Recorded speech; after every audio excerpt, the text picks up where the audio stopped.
Boker Tov. Chut, chut, chut. Boker Tov, Boker Tov. Alors hier on a vu... merci à M. Francis. Ah, c'est Yosef Chaim maintenant tu veux? Bah, tout le temps. Rabbeinu Yosef Chaim pour le petit déjeuner extraordinaire. Je vais juste montrer, regardez Blainara, les gens ce qu'ils ratent. Regardez-moi ça. C'est lui Francis, hein? Voilà. Dis bonjour. Dis bonjour.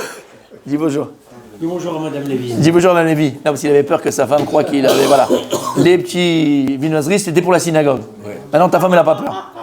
Voilà. Il ne fait pas la sortie des écoles. Madame Lévy, n'ayez pas peur, c'était pour la synagogue. Voilà, c'est à 4 heures. Alors écoutez bien, on a dit hier, Chovot Alvavot.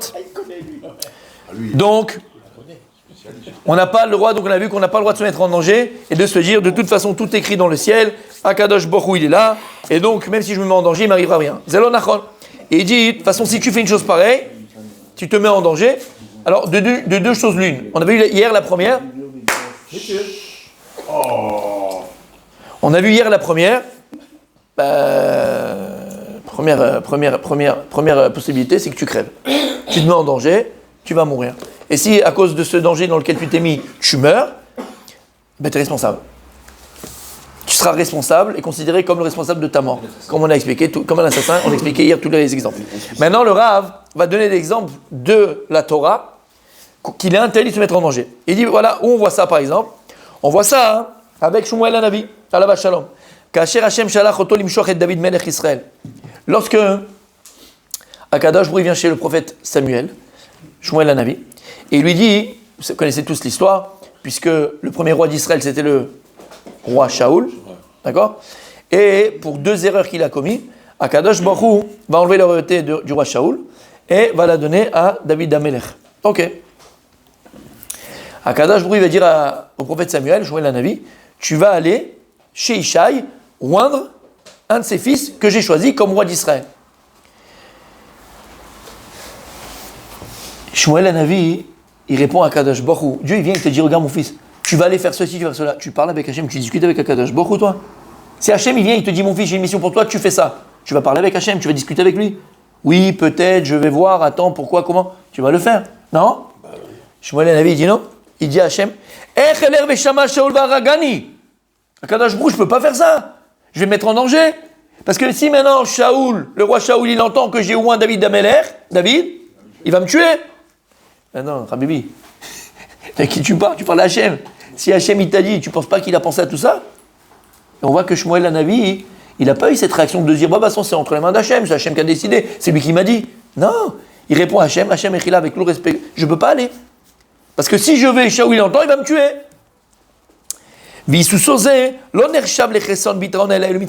Et on voit que ça ne va pas été considéré, cette réponse de Shmuel, comme un manque de confiance en Dieu. Hachem ne lui a pas dit, comment tu me réponds? Contrairement à Yona. Comment t'en as moyen? Bien sûr, bien sûr. Et on va voir. Comment? Que sa vie est en danger. Alors attends, ouais, exactement. Il lui dit, et là, ça n'a pas été considéré comme un manque de confiance, un manque de foi en Hachem, quelque chose que, d'accord, un manque de respect à Hachem. Pas du tout. Et là, des rabbins, bien au contraire. Mais à Tchouva, chez Elohim Analo, de la réponse d'Hachem, Yesh Leavin, ki zeiruto zo haïta meshubachat. La réponse que Dieu va lui donner, on va la voir. On voit que lui, la réponse qu'il a donnée Shmuel Hanavi de dire, Hachem, je ne peux pas aller. Si Shaoul il va me tuer, c'était une bonne réponse. C'est ça qu'Hachem il attendait de lui. C'était un test que Dieu lui a fait. Qu'est-ce qu'il lui a dit à Kadosh Baruch Hu? Il lui a dit, Aiglad bakar tikar beyadecha, vamarta lisboach l'Hashem bati. Prends avec toi du bétail et tu vas dire après s'il te dit mais pourquoi tu as été là-bas à Bethléem et là-bas? Tu dis non, j'ai été amené un korban. Prends avec toi, tu diras j'ai été amené un korban. Kadosh Baruch Hu dit ça à Shmuel. Tu lui diras j'ai été amené un korban. Et tu appelleras Ishaï qui vient t'accompagner pour faire. Tu le feras vraiment. Tu feras un korban, tu amèneras cet animal, tu appelleras Ishaï, le père de David, et après je te dirai c'est qui son fils pour que tu le oins en tant que roi.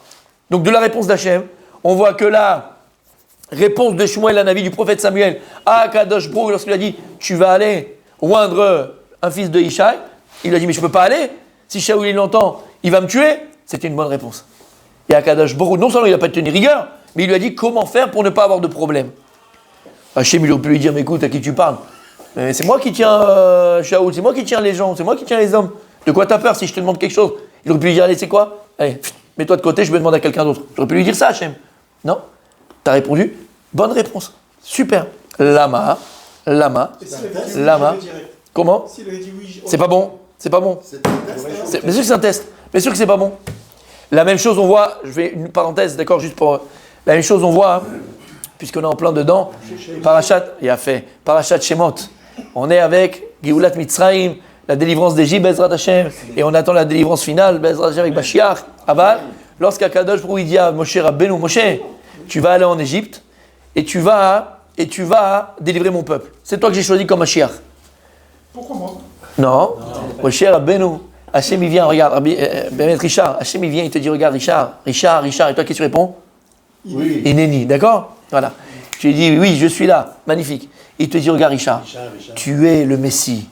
Richard, tu es le Messie. Va délivrer mon peuple. Attention. Qu'est-ce que tu fais? Tu mets la cape, tu mets l'épée, tu mets le Rambo et tu fonces.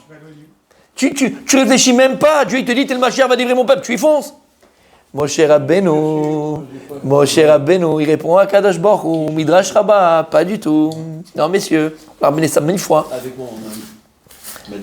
Non, messieurs. Il vient et dit à Kadosh Baruch Hu, Mechila, je peux pas partir. Je peux pas partir. Il faut que je demande la permission à mon beau-père. Quand je me suis sauvé de Midian, parce que j'avais tué l'Égyptien, personne ne voulait de moi. Il y a un qui a ouvert sa porte et qui m'a donné hospitalité. C'est qui? Ça est devenu mon futur beau-père. À Karatatov. Je peux pas claquer, moi je travaille pour lui, j'ai son bétail, j'ai son machin. Je lui demande la permission. Il me dit oui, il me dit non, je peux pas. Habibi, de quoi tu parles? Tu parles à Kadosh Baruch Hu. Tu parles à Hachem. Hachem, il te demande de délivrer le peuple. En plus, c'est pour une mitzvah. Il y a plus grande mitzvah que de délivrer un peuple. Il y a plus grande mitzvah de vivre la Géoula. Moi, Moshe Rabbeinu lui a dit non, Kadosh Baruch Hu. Attention, je vais voir, je vais demander. Mais je ne peux pas comme ça partir sans demander la permission. Il dit le Rav Dessler, Lama. Pourquoi Kadosh Baruch Hu il a fait ça et pourquoi Moshe Rabbeinu lui a répondu ceci? Il dit en vérité, l'essence même, la leçon essentielle de la sortie d'Égypte, c'est quoi? C'est Akaratatov, c'est la gratitude. Il dit pourquoi? Il dit le Ramban, pourquoi Kadosh Baruch Hu il a fait autant de miracles? Il aurait pu nous prendre tout simplement d'Égypte, nous amener au Arsinaï et nous amener en Israël. Non, ça a duré 1 an. Et 10 plaies. Et les 10 plaies, c'était du Spielberg 80 dimensions. C'était de la folie. L'Arme Israël, ce qu'ils ont vécu et ce qu'ils ont vu, ça n'a été jamais vu encore jusqu'à présent. On verra encore plus, Bezrat Hashem, avec Mashiach. Mais ce qu'ils ont vu, c'est jamais on a vu ça. Rien que Merkat Dam, la plaie du sang, comme on a dit, quand ils buvaient dans le même verre qu'un Égyptien, dans la paille de Israël, c'était de l'eau. Dans la paille de l'Égyptien, dans le même verre, c'était du sang. C'était du sang. Quand il y avait le Chocher, l'obscurité, elle était là avec l'Égyptien, il ne pouvait même pas bouger tellement que c'était compact. Et pour le Juif, il y avait la lumière. Au même moment, au même endroit. Et toutes les plaies, c'était comme ça. Kriyat Yam-Souf, l'apothéose, l'ouverture de la mer Rouge, où chacun il avait son chemin, où là-bas le Midrash il pensait simplement à manger quelque chose, tac, ça arrivait. Il dit le Ramban, pourquoi Kadosh Baruch Hu a fait autant de miracles? Pour la shrish belibam, pour enraciner dans le cœur de chaque juif la Akaratatov, la gratitude. En l'occurrence envers Kadosh Baruch Hu, la gratitude. Maintenant, cette leçon, bien sûr que ça a marché. Maintenant,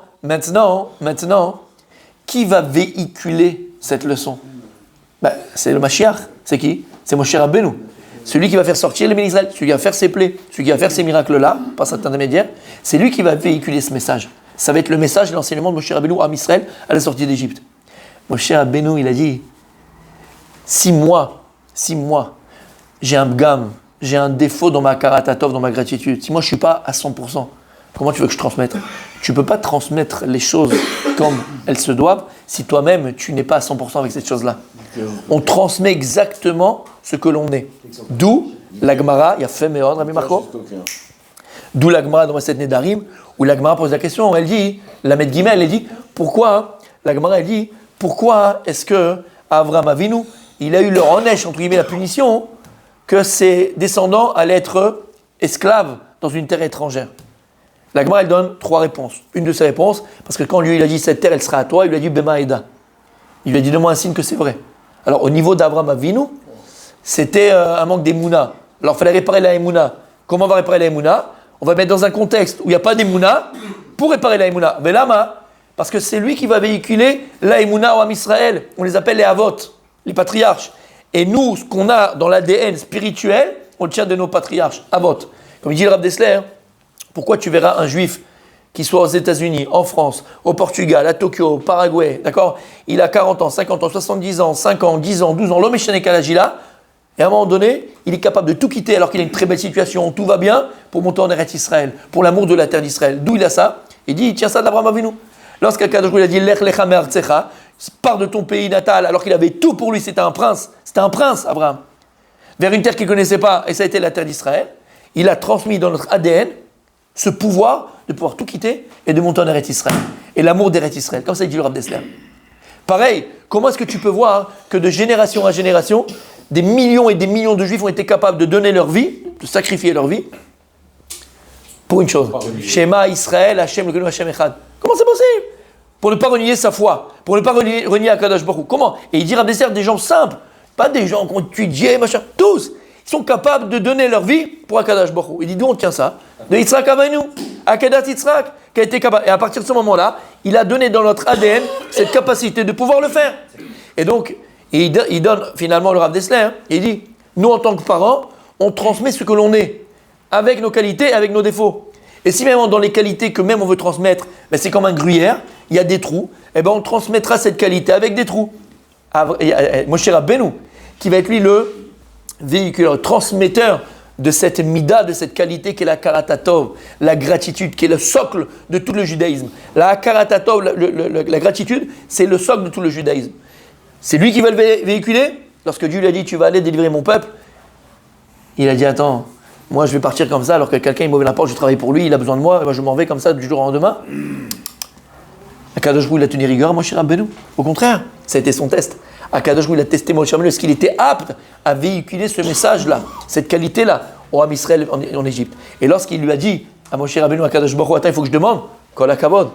Donc qu'est-ce qu'on voit? Pareil, ici, Shmuel Hanavi, lorsqu'il a dit à Akadosh Baruch Hu, comment tu me demandes d'aller loindre David alors que Shaoul il est encore roi, il va entendre, il va me tuer. Akadosh Baruch Hu, il a dit Kol HaKavod. Emet, t'as raison. Alors tu vas prendre du bétail, tu vas appeler Ishaï, vous allez faire un korban, et en même temps tu vas lui dire que c'est un de ses fils que tu veux. Tu as compris ce que ça veut dire? Il a fait par manque d'Emouna, c'est parce qu'il voulait donner l'exemple. C'est pas par manque d'Emouna, c'est pour te montrer comment tu dois agir dans ce monde-là. On n'est pas dans le monde des bisounours. Il préfère qu'on écoute ses commandements plutôt que ses ordres. Je dis c'est ça. J'ai pas compris. Hachem, il préfère qu'on écoute ses commandements, ça de la Torah, plutôt que les ordres immédiats. Ah, bien sûr. Mais c'est plus que ça même, c'est un test. Quand tu veux savoir où tu te trouves, où tu es.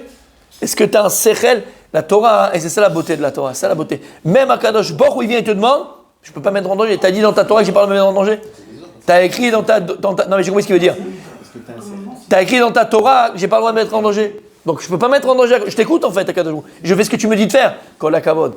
Et donc il va le faire différemment. Quand il y a la Zakob, dans les classes, C'est un fou. ils sont à la synagogue, Hachem le protège. C'est un fou. Il est fou. On est bien Bien sûr, c'est un fou. J'avais vu, moi, des gens. Non, dès le départ du cours, il t'a dit cette fois. Faut pas compter sur la réponse. Veim Shmuel, on termine. Veim Shmuel, afalpi chez Tzadik Gamour. Et si Shmuel a un avis pour être Samuel, qui était un Tzadik Gamour, qui était un Tzadik, qui était un pieux,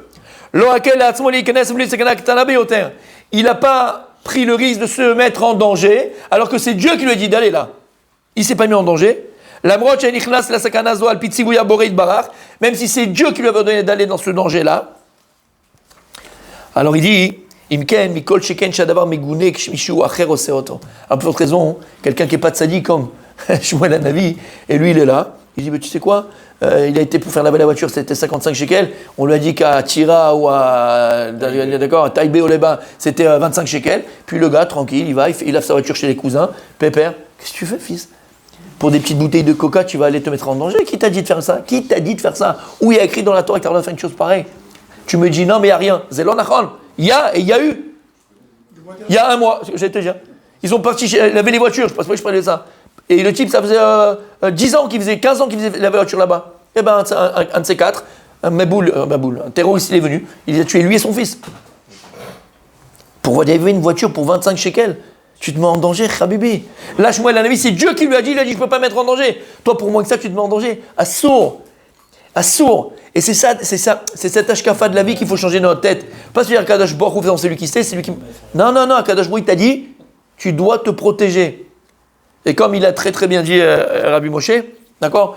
Quand on te dit que tu dois rentrer dans le mamad ou rentrer dans les, comment on appelle ça, dans les abris, quand il y a une alarme, d'accord, une alerte, tu dois rentrer.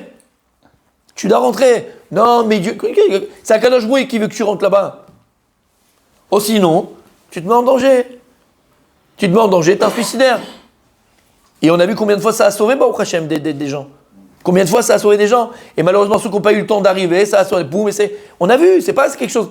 Donc, on n'a pas le droit de se mettre en danger. On a une mitzvah de pas le droit de se mettre en danger. C'est clair? Tu es demain.